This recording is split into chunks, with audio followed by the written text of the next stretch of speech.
Yan ang gawain ng isang driver. Ito yung driver namin. Yan. Ayan. Wala na, naglalaro na lang. Nasisiraan din ang ulo. Yan. Ayan. Kasi nakatambay lang kami dito sa garahe ngayon. Ito naman si parang JC, maliligo na yata ito. Ayan, tumago pa. Ayaw makita sa publiko yung mukha niya. So pupuntahan ko naman dito yung ibang mga kasama natin. Okay.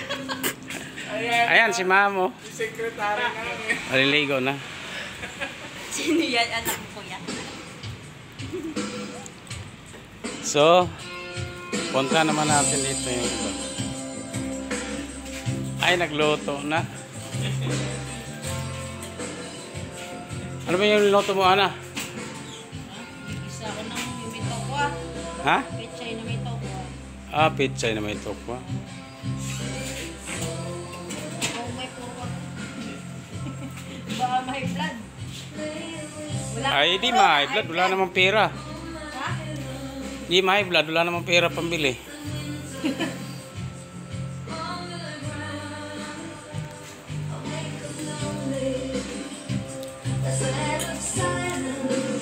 Balikan natin dito. Si Felix natutulog pa yata. Ayun, tulog pa.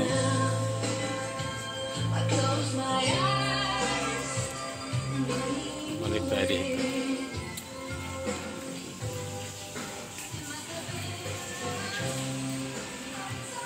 Mga ilan lang kami dito eh.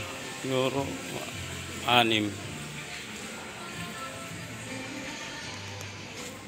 Ito may natutulog pa isa. Puyat na puyat. Ayan. Ito pa. So balikan natin. Ito yung mga bus namin oh. Ang dami. Tingnan nyo. Dito lang kami sa loob. Paikot-ikot. Pero may sahod pa rin. Okay pa naman.